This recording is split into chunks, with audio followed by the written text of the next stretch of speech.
14 tanda-tanda orang yang belum paham soal keuangan. Halo semuanya, banyak banget orang di luar sana yang pura-pura kaya cuma buat pamer atau biar orang lain percaya kalau mereka hidup mewah, padahal sebenarnya enggak. Terus gimana cara kita bisa tahu kalau seseorang emang beneran kaya?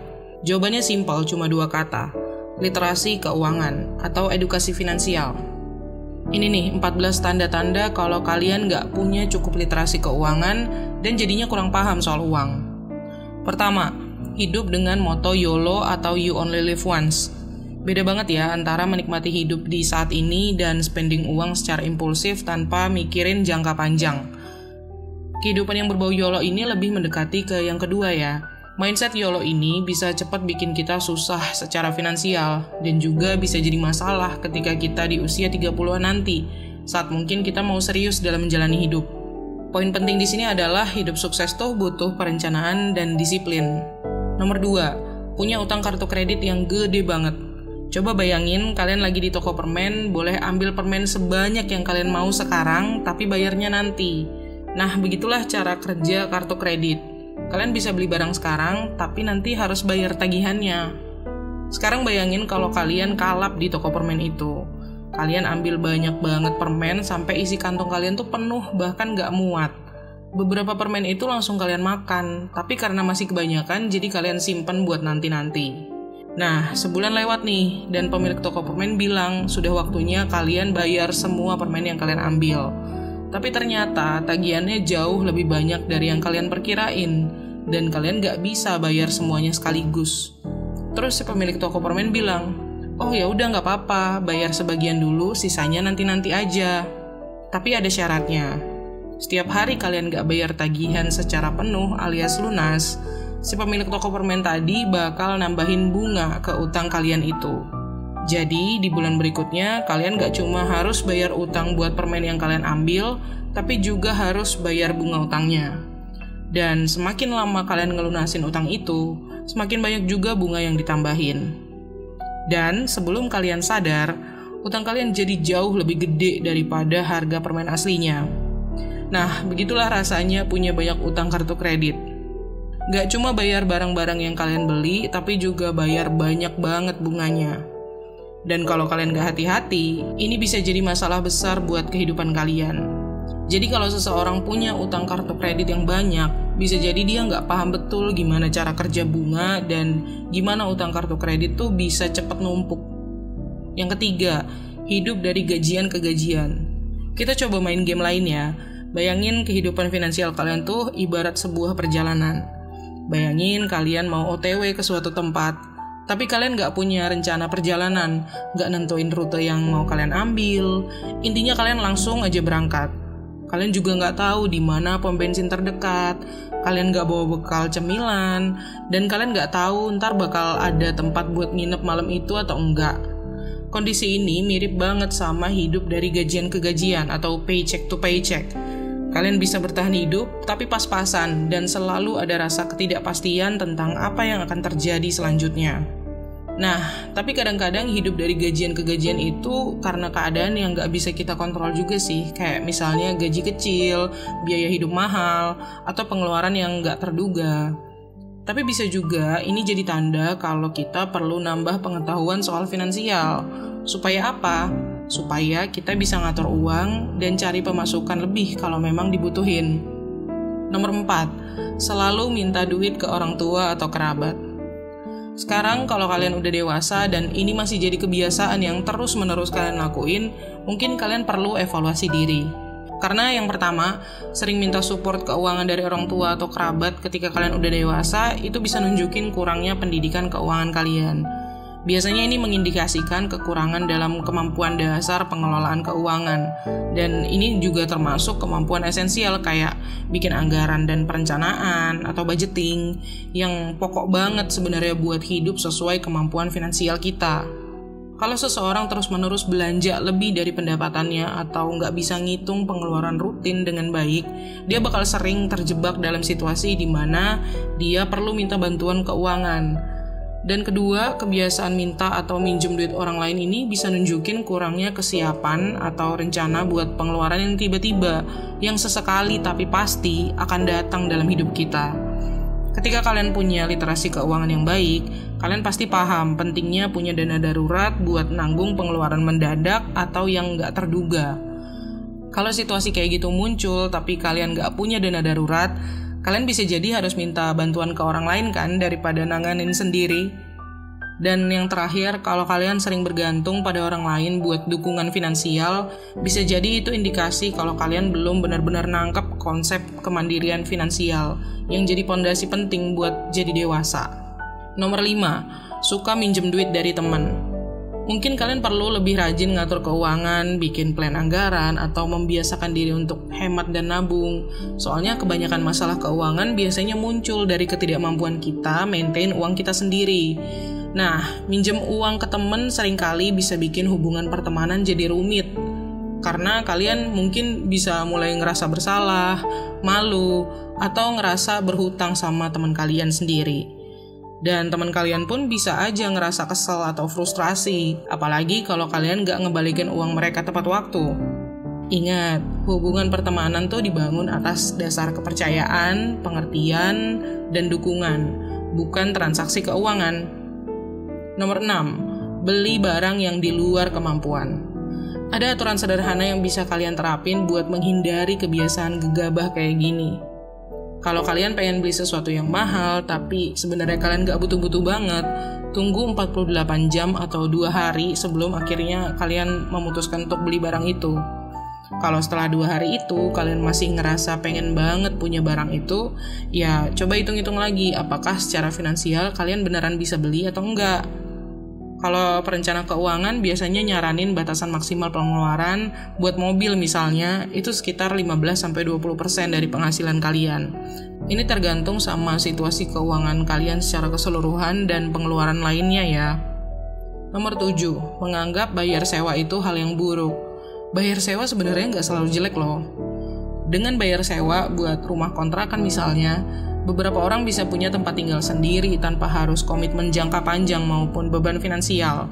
Ini bisa jadi solusi bagus buat mereka yang belum punya cukup uang untuk beli rumah atau buat yang pengen hidupnya tuh lebih fleksibel. Selain itu, bayar sewa rumah juga punya kelebihan karena kita nggak perlu ngurus pemeliharaan, biaya perbaikan, dan pajak properti yang biasanya jadi tanggung jawab pemilik atau pengelola rumah. Nah, dalam konteks finansial, kalau kalian mikir bayar sewa itu selalu buruk, bisa jadi kalian belum paham gimana sebenarnya cara kerja pasar properti. Keputusan antara beli atau sewa itu tergantung banget sama biaya hidup di daerah tertentu, situasi pasar properti setempat, dan kondisi keuangan pribadi kita. Misalnya, di daerah-daerah yang harga propertinya mahal, nyewa bisa jadi pilihan yang lebih ekonomis. Selain itu, duit yang kita hemat dari nggak beli rumah bisa diinvestasiin di tempat lain, yang mungkin bisa bikin keuangan kita tumbuh di bidang lain. Jadi, terutama kalau kalian masih berusia 20-an sekarang, nggak perlu buru-buru beli rumah kalau kalian masih belum yakin mau menetap di tempat yang sekarang atau enggak. Nomor 8, nggak punya tujuan keuangan yang jelas. Kebanyakan dari kita tahu kalau kita pengen punya banyak duit, tapi banyak juga dari kita yang nggak tahu kenapa kita pengen duit itu. Nah, disinilah pentingnya punya tujuan keuangan yang sehat. Coba deh tanya ke diri kalian sendiri pertanyaan-pertanyaan dasar kayak berapa utang yang harus aku bayar dan gimana cara ngelunasin utang itu secepatnya. Apakah aku harus ngatur anggaran atau budgeting dengan lebih baik? Apakah sekarang aku hidup melebihi kemampuan finansialku? Nah, setelah kalian jawabin itu semua, baru deh balik lagi ke tujuan kalian buat punya banyak uang. Nomor 9, nggak punya tabungan untuk dana darurat. Dana darurat adalah duit yang disiapin khusus buat ngatasin keadaan darurat kayak kalau kehilangan pekerjaan, tiba-tiba sakit, baikin mobil yang mendadak rusak tapi harus segera dibenerin, atau masalah keuangan yang lainnya yang nggak terduga. Fungsinya buat jamin keuangan kalian. Jadi ada semacam safety net atau jaring pengaman antara kalian dan kejadian yang gak terduga. Biar kalian bisa ngadepin situasi-situasi kayak gitu tanpa harus pinjem duit, ngutang, atau ngurus tabungan jangka panjang atau dana pensiun kalian. Bikin tabungan untuk dana darurat itu prioritas, dan kalian bisa mulai dengan menentukan target jumlah dana darurat yang biasanya tuh sekitar 3-6 bulan biaya hidup kalian. Caranya, pertama-tama hitung pengeluaran bulanan kalian, termasuk biaya tempat tinggal, listrik, makanan, asuransi, transportasi, dan biaya penting lainnya. Setelah ketemu berapa jumlahnya, kaliin dengan jumlah bulan yang mau kalian cover dengan dana darurat itu. Misal pengeluaran kalian 5 juta sebulan, terus kalian mau hidup kalian aman, gak kekurangan uang bulanan selama 6 bulan, meskipun kalian lagi misalnya habis kena PHK dan harus cari kerjaan baru. Berarti 5 juta dikali 6 bulan, itu sama dengan 30 juta. Itu adalah target jumlah dana darurat kalian. Tapi ingat, karena ini tujuan jangka panjang, jadi nggak masalah buat mulai dengan jumlah kecil dan tingkatin sedikit demi sedikit. Nomor 10, benar-benar nggak punya investasi. Salah satu tanda utama seseorang punya literasi keuangan yang baik adalah kalau dia paham kekuatan investasi. Nah, kalau seseorang nggak punya investasi sama sekali, bisa jadi ini tanda kalau dia belum benar-benar paham sama konsep ini. Investasi itu adalah salah satu cara dalam mengembangkan uang atau harta kita seiring berjalannya waktu. Dari yang jumlah awalnya sedikit, jadi banyak dengan adanya bunga. Ibaratnya kayak kalau kalian naruh biji kecil yang tumbuh jadi pohon yang berbuah lebat setiap tahun. Kalau nggak investasi, artinya kalian cuma simpan biji itu dalam sebuah kotak. Ya, biji nggak bakal tumbuh kalau cuma disimpan kayak gitu kan. Kedua, investasi adalah pondasi buat persiapan masa depan. Kita semua punya impian dan tujuan kan, yang mungkin butuh lebih dari sekedar uang yang bisa kita simpan dari penghasilan bulanan. Entah itu beli rumah, bangun bisnis, atau sekedar nikmatin masa pensiun yang nyaman dan sejahtera. Investasi itu kayak kendaraan yang bisa nganterin kalian ke tujuan-tujuan ini. Kalau kalian nggak investasi, ibaratnya jadi kayak ketinggalan naik transportasi yang bisa bawa kalian nyampe ke tujuan dengan lebih cepat dan efisien. Nomor 11, nggak bisa menjawab pertanyaan, apa itu uang? Uang tuh pada dasarnya adalah alat tukar yang kita pakai buat beli barang dan jasa yang kita butuhin atau kita pengenin. Ya, itu basic. Tapi selain jadi alat transaksi, uang juga berfungsi sebagai satuan hitung dan tempat penyimpanan nilai. Kalau kalian belum paham dasar-dasar fungsi uang ini, bisa jadi itu pertanda kalian belum punya literasi keuangan yang baik. Dan lagi, kalau kalian nggak ngerti gimana inflasi bisa menggerus daya beli uang kita seiring waktu, kalian mungkin nggak bakal ngerasa penting buat investasi atau nabung dengan bijak. Nomor 12, benci kapitalisme dan orang kaya. Orang-orang yang benci sama kapitalisme mungkin belum belajar sejarah dengan baik. Nggak bisa dipungkiri, kapitalisme punya sisi gelapnya, itu pasti. Tapi yang membenci kapitalisme tanpa ngelihat fenomena ini secara netral, mungkin karena mereka kurang terliterasi secara finansial. Kapitalisme tuh pada intinya adalah sistem ekonomi yang mendorong persaingan dan memungkinkan entitas swasta untuk memiliki dan mengelola bisnis. Ini bisa mendorong inovasi, pertumbuhan ekonomi, dan kebebasan individu. Kalau kalian berpandangan bahwa kekayaan itu terlalu negatif, itu bisa menghalangi kalian dari belajar dan mencari strategi untuk memperkaya kalian sendiri.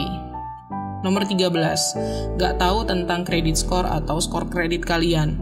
Suka atau enggak, skor kredit kalian tuh kayak rapor keuangan.